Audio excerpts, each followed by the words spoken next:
Ya, salam Gapilapan teman-teman semua. Nah, di video kali ini kita ingin melanjutkan Q&A session, di mana sebelumnya kita udah sempat membahas Q&A session part 1, di mana saya menjawab pertanyaan dari teman-teman seputar ikan gapi. Yuk, untuk Q&A session part 2 kita mulai.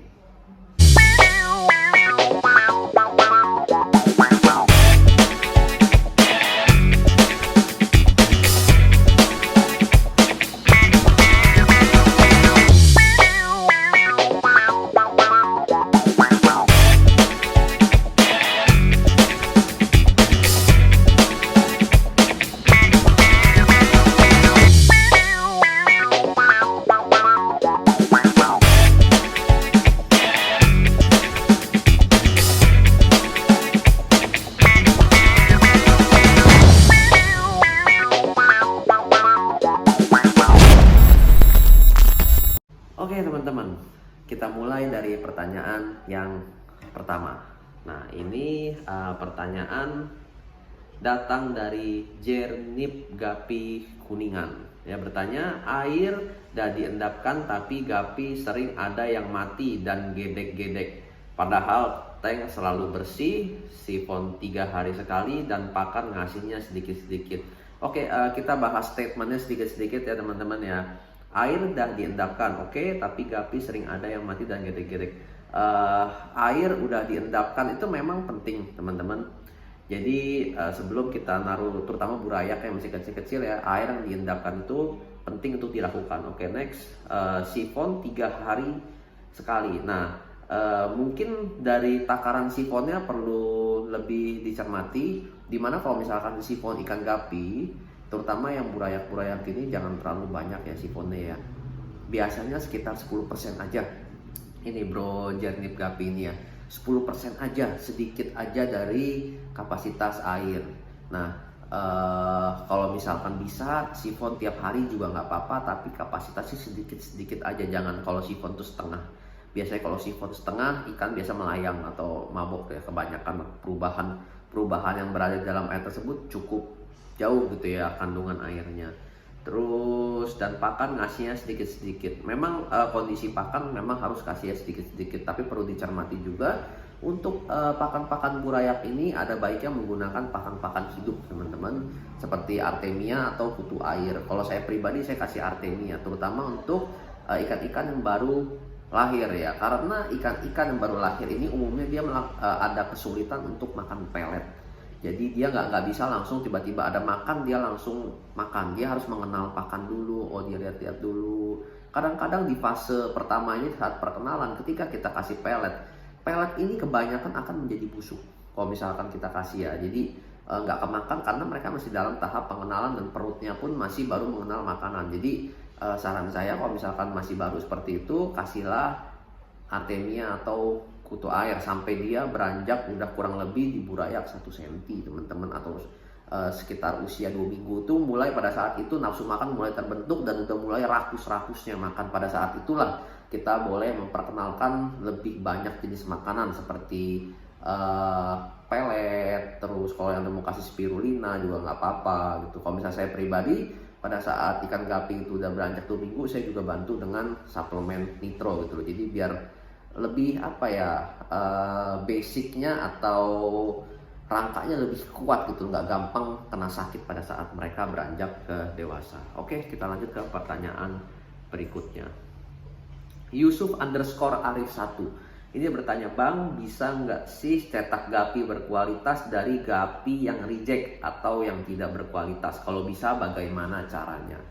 Teman-teman perlu tahu ya, ikan gapi yang kita miliki sekarang yang bentuknya wow banget itu ya semuanya asalnya dari gapi-gapi cendolan gitu pada awalnya. Tapi banyak dilakukan cross breeding yang pada hasil akhirnya menciptakan gapi-gapi yang bagus. Jadi kalau misalkan pertanyaan dari Bro Yusuf ini bisa nggak? Ya bisa aja, cuma ya hanya tinggal waktu dan semangat teman-teman yang menjawab gitu. Apa teman-teman semangat dan yakin untuk bisa mencetak gapi yang super dari yang ikan reject?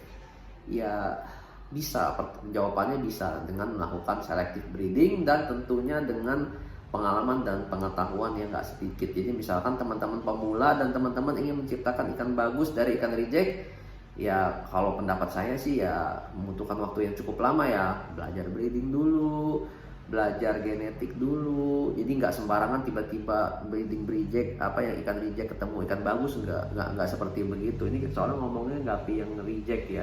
Iya bisa. Cuma kalau misalkan rejectnya kita ngomong AFR nih, AFR reject, kita kawin-kawinkan ketemu yang super, ya itu lebih mudah daripada kita ngomong bener-bener cendolan kobra begitu, yang ikan-ikan cendolan yang harga 2000-an pengen dibikin yang super, itu lebih jauh lagi gitu loh prosesnya. Cuma ya intinya semuanya bisa, karena memang pada dasarnya ikan-ikan yang kita miliki sekarang juga berasal dari ikan yang kurang bagus pada awalnya gitu teman-teman. Yuk lanjut pertanyaan lagi. Oke, Ardian Gapi Farm. Bang, izin tanya, gimana caranya menanggulangi gapi betina yang galak ke jantannya? Jadi jantan seperti dikejar-kejar terus, alhasil jantannya nggak mau kawin karena takut sama betina. Kira-kira ada solusi nggak? Nah ini memang sering ditemui oleh para breeder ya, terutama ya saya sendiri juga kadang-kadang suka ketemu nih betina galak. Kalau misalkan selip sedikit, si jantan bisa mati dihajar betina. Itu pernah kejadian beberapa kali saya seperti itu. Oke. Pertama-tama ketika ketemu betina galak itu teman-teman punya dua alternatif yang bisa dilakukan. Yang pertama adalah menambah jumlah jantan di akuarium atau di kolam breeding. Dengan bertambahnya jumlah jantan, si betina ini lebih kalem. Jadi misalkan satu betina dengan 3 jantan, itu betinanya biasanya lebih nggak terlalu galak. Atau tambah betina, kadang-kadang itu juga bisa berpengaruh. Misalkan tadinya cuma 1 betina, dia memiliki sifatnya kalau kita bilang teritorial teman-teman. Jadi ketika dia dimasukin ikan lain, dia merasa marah gitu. Itu bisa terjadi. Nah, cara yang kedua ini adalah cara yang teman-teman mepet, yang ikannya cuma punya sepasang teman-teman. Caranya jadi teman-teman memberikan banyak tempat bersembunyi, misalkan kasih tali rafia paling mudahnya, terus kasih tanaman-tanaman. Nah jadi si ikan jantan ini dia memiliki kesempatan untuk bersembunyi ketika si betina ini menyerang. Tapi ketika pada saat si betina lengah, si jantannya akan beraksi untuk mengawinkan si betina. Jadi itu adalah 2 alternatif yang bisa teman-teman pakai kalau memang si betinanya galak. Oke, next pertanyaan dari Mangga 3 Gapi. Apakah penyebab penyakit sisik nanas pada ikan gapi? Apakah ada cara untuk menyembuhkan ikan yang terkena sisik nanas? Nah, jadi sisik nanas ini adalah serangan penyakit dari bakteri ya teman-teman ya. Jadi saya juga pernah mengalami sisik nanas begini dan ikan juga bisa sembuh. Maksudnya, tapi chance untuk sembuhnya ini bisa dibilang cukup kecil teman-teman.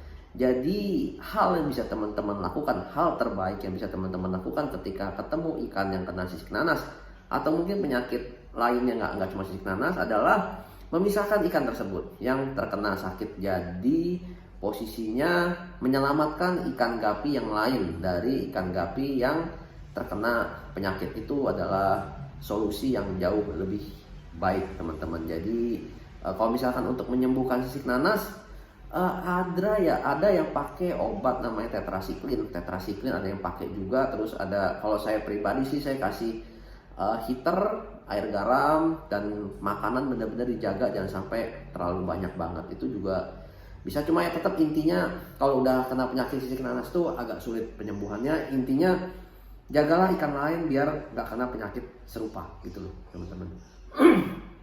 Oke, kita lanjut ke pertanyaan berikutnya. Sorry 14. Selang berapa lama indukan ikan gapi boleh dikawinkan lagi setelah beranak? Jadi ikan gapi yang setelah beranak boleh langsung dikawinkan lagi. Sejauh ini selama nutrisi si ikan gapi ini tercukupi, ikan gapi terlihat sehat dan bagus, dia bisa langsung dikawinkan lagi teman-teman.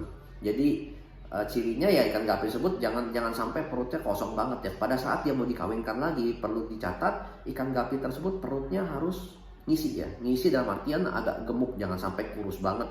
karena ya bisa gagal pada saat dikawinkan. Jadi mendingan yang perutnya udah mulai berisi lagi, jadi pada saat dia hamil dan melahirkan, anakannya juga akan banyak kembali teman-teman. Oke, pertanyaan berikutnya lagi dari Eric Kembaren. Apakah pemakaian aerator harus 24 jam?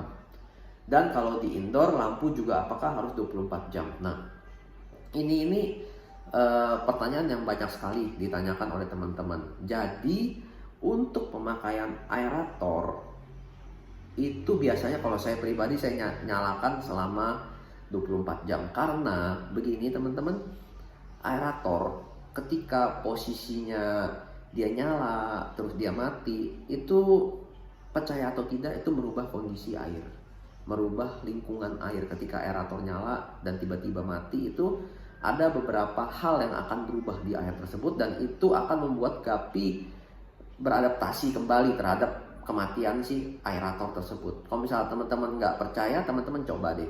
Misalkan teman-teman punya ikan Guppy yang ada aerator nih, tiba-tiba teman-teman matikan, tek, aeratornya itu. Ikan Guppy umumnya akan dia naik ke atas, berenang di atas, kayak agak diem gitu loh.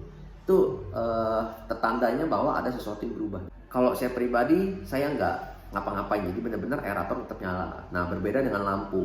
Kalau lampu, saya menyalakan lampu itu dari pagi hingga sore hari. Jadi ketika udah sore hari, saya matikan lampu akuarium. Jadi biar ikan Guppy itu sama seperti manusia atau hewan pada umumnya, ikan Guppy pun butuh beristirahat. Jadi pastikan lampu itu mati pada malam hari. Dengan melakukan tindakan demikian, teman-teman akan perhatikan ikan Guppy teman-teman tuh akan jauh lebih sehat dan segar ketika pagi-pagi kita kasih makan, lampu kembali hidup. Jadi ada siklus yang tetap harus mereka miliki. Jadi istirahat itu penting untuk ikan Guppy. Jadi pastikan lampu jangan sampai nyala 24 jam. Karena lampu yang nyala 24 jam, ikan Guppy itu pasti banyak yang lemes-lemes dan mulai sakit-sakit. Itu kalau misalkan dari pengalaman saya pribadi ya.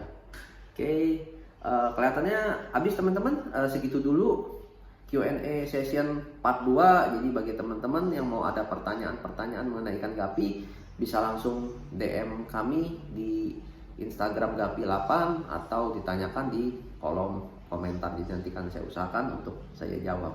Oke, semoga video ini bisa bermanfaat buat teman-teman. Salam Guppy8.